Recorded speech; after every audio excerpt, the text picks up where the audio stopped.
I am Farouk J. Contractor, Rutgers Business School. 75 years after the end of the British Raj, we want to know, what does India's market potential look like to foreign multinational companies? And by the same token, what is the international competitiveness of Indian companies in the rest of the world? I'm going to take a balanced view, a realistic view, not overly pessimistic or negative, and then end my presentation by looking at future strategies for the Indian government and Indian companies should India take over the mantle of mass manufacturer from China, or should it focus on the high value portions of the value chain, such as R&D and brand development? Using the World Bank's PPP exchange rate, India is already the third biggest economy on the planet, and the US, China, and India already account for 40% of world population and world GDP. These three countries are likely to dominate the 21st century. This is from UNCTAD's list of top 20 countries that receive inward FDI flows and the top 20 source countries from which outward FDI flows to the rest of the world. India is ranked number 9 as an FDI recipient, but does not figure at all as an outward investor in the right-hand column. However, I and my colleagues on this panel will identify Indian firms that are becoming very globally competitive.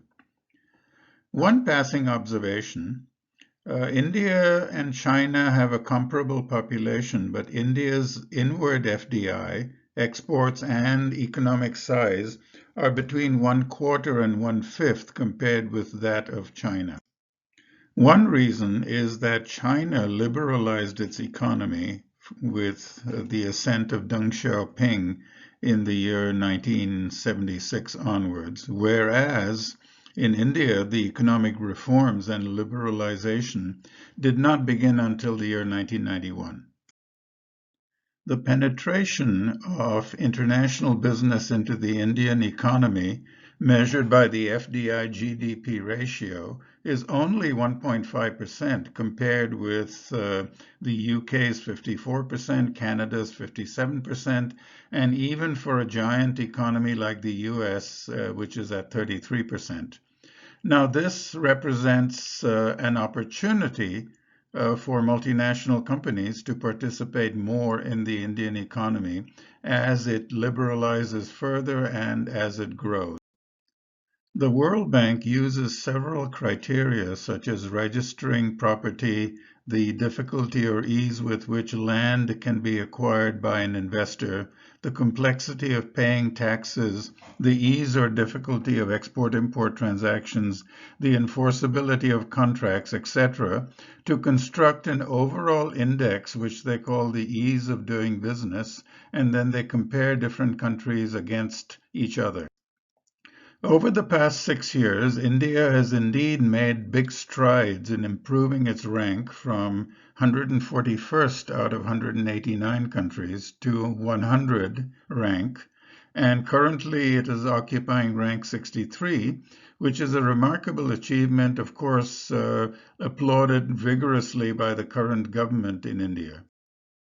India's 63 out of 189 countries rank in the World Bank's Ease of Doing Business Index is a remarkable achievement, but still one shouldn't read too much into it because India is in the same group as countries such as Jamaica, Bhutan, and El Salvador.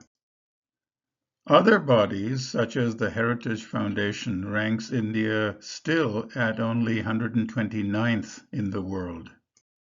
Multinationals, as well as local companies, complain bitterly that India is very bureaucratic and business is snarled in 1,536 acts of parliament, 69,233 bureaucratic compliances, 7,000 required filings, and so on, in a list compiled by a company called Team Lease, and I do not know whether this is a legacy of the British Raj, because according to one report, the term red tape came from the East India Company, or whether it's a legacy of the socialism that was practiced in the 1980s and before, or whether it's just that the large bureaucracy deliberately delays things and creates rules for its own pecuniary benefit.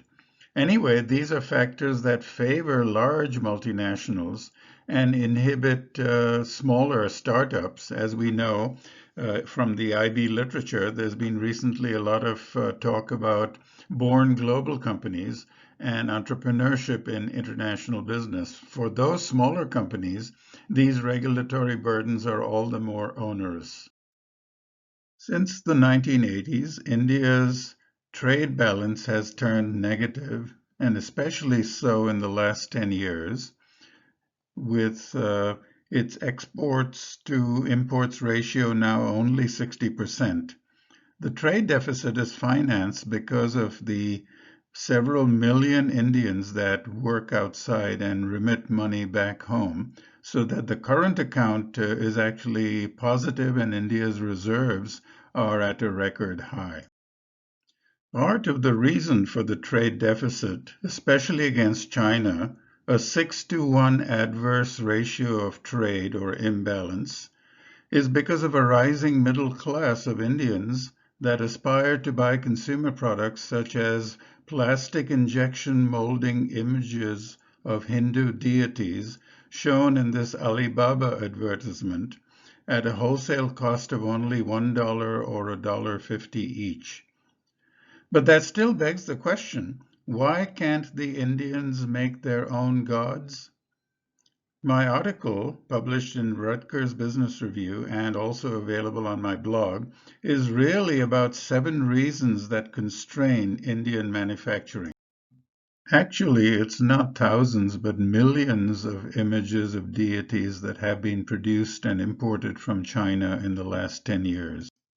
My article, published in Rutgers Business Review and on my blog, mentions 7 principal obstacles to Indian manufacturing, starting with the scale of production and labor laws, as well as labor disciplines and the fact that India has something like 16,000 unions. Indian labor is only 92 cents per hour or $1 per hour, but the productivity is rather low. In terms of transport costs, I did a calculation that shows that a 1 ton of cargo shipped from Guangzhou to Mumbai costs only 10% more than a truck carrying the same cargo from Delhi to Mumbai. The government has made considerable progress in providing electricity with fewer interruptions to many of its factories, but land remains a constraint because India's land area is only 1/3 that of the United States, with a population that is 4 times as big, or maybe 5 times as big. By permit Raj, I am referring to the 69,233 bureaucratic regulations that inhibit and add costs to Indian industry and Indian manufacturing. And finally, compared to other countries such as China, Indian marketers lack the international knowledge and contacts and savvy that is required for a robust export program. On the right-hand side is the World Bank's ease of doing business criteria broken down by important categories. And in a study I just published earlier this year in International Business Review, out of the several criteria to multinational firms, the 2 most important are the ease of moving cargo through the ports of a country, exporting, importing, difficulty or ease, and secondly, contract enforcement or the rule of law, where India still lags very badly compared to China.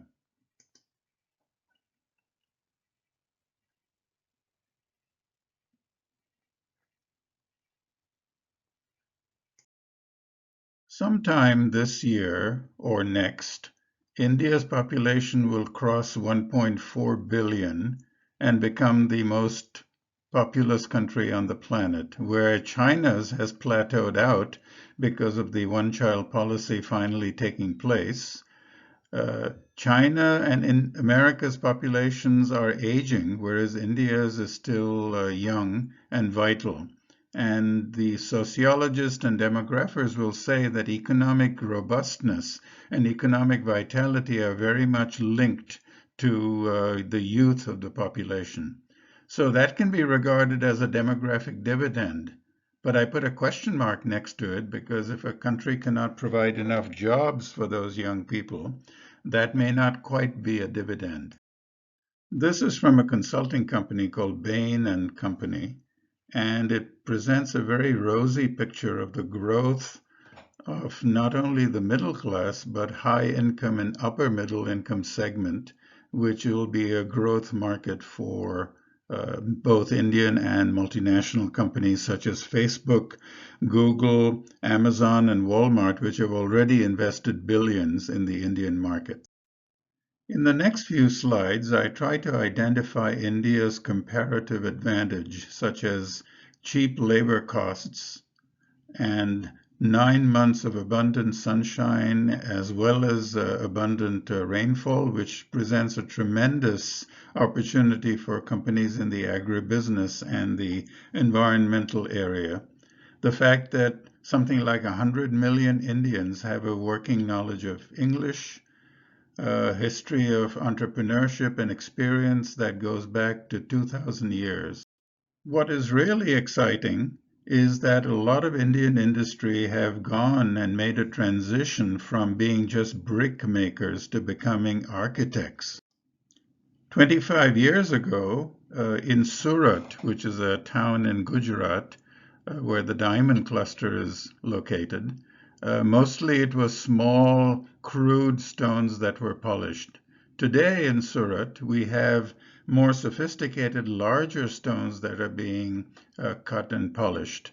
Similarly, the IT cluster in Bangalore and Hyderabad began with the Y2K scarce, simple software production, but now Indian companies like Infosys or Tata Consultancy Services are no longer just providing simple software, but are in fact organization change consultants, aided, of course, by IT as a platform for organizational change.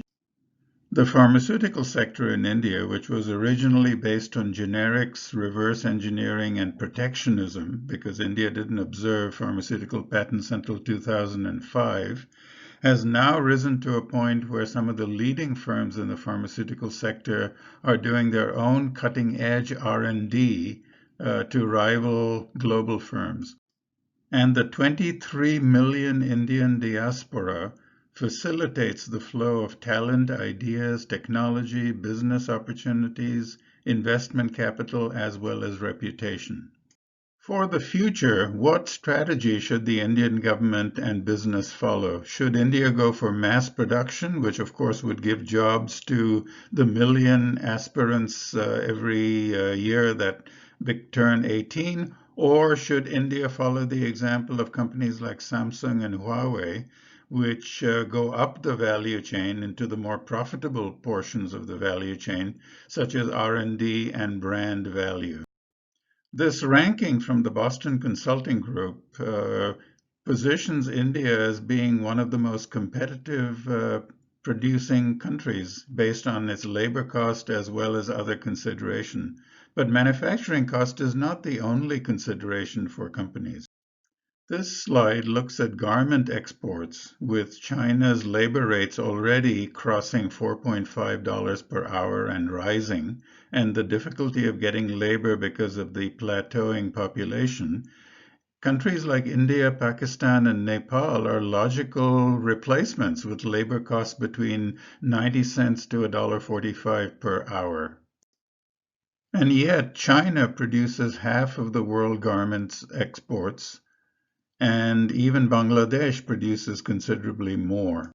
The question then is, why not India? What makes garment and business in general difficult? Every 5 years in India, Approximately 65 million people seek new jobs. These are people who have turned 18. And this is not even counting participation by women, which I will talk about in the next slide. So is India's burgeoning population a demographic dividend, or is it a time bomb? I put together some numbers for the three large countries that are going to dominate the 21st century, China, India, and the US. Now compare China and India in terms of the number of individuals in the labor force. Despite a comparable population, roughly speaking, India's number is only 481 million participating in the labor force, the organized labor force, compared to 793 million in China. Part of the reason you can see in the other statistics, such as literacy rates being lower, the lower enrollment in secondary and tertiary education, and in particular, women being grossly underrepresented in the workforce in terms of their labor force participation, which is only 27% compared to China's 64% and the USA's 56%.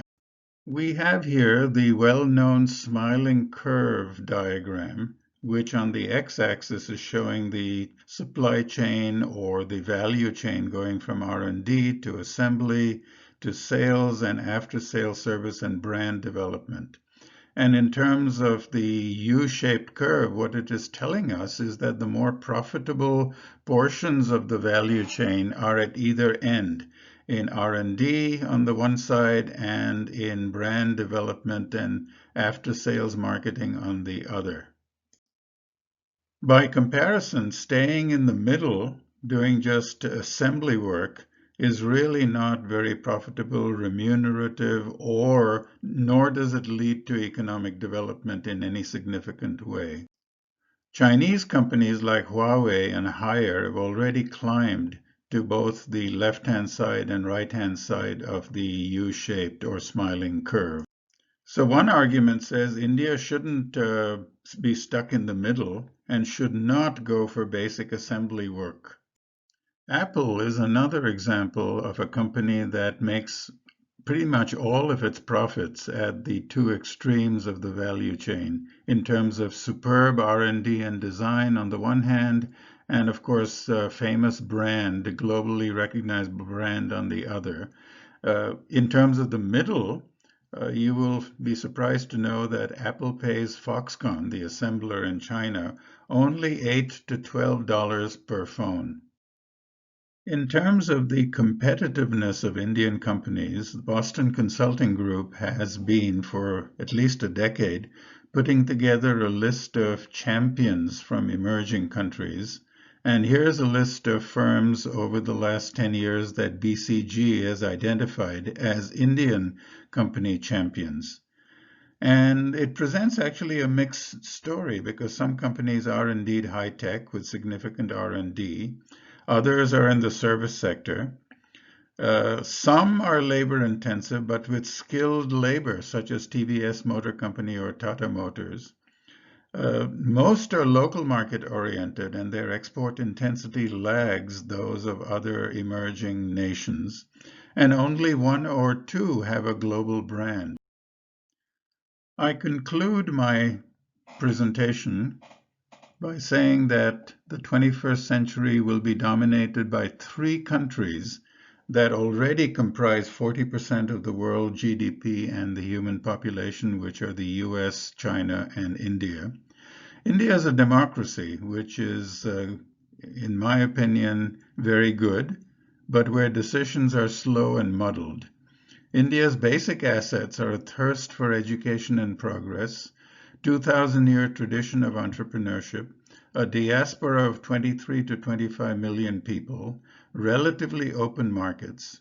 So to answer my question about India's future strategy, the answer is both. India can become both a manufacturing mass producer for the world and for its giant domestic market, as well as focus on the higher values of the value chain for companies that are doing already cutting-edge R&D. I feel that there is room for considerable optimism about India's future. Slogans such as Make in India or Atmanirbhar, Swa-Adharit Tantra, etc., at least show some desire on the part of the government for mobilization and reform.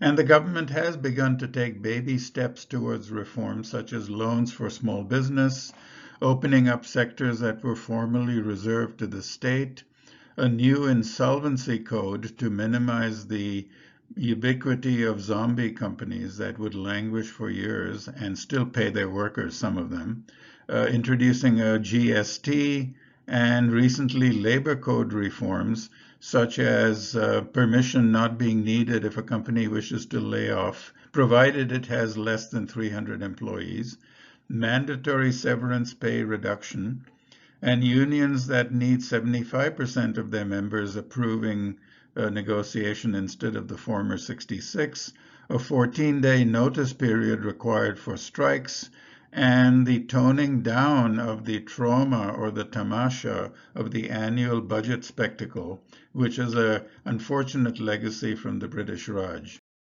Thank you for your attention. My colleagues on the panel will have much more to say about India's competitiveness and place in the world.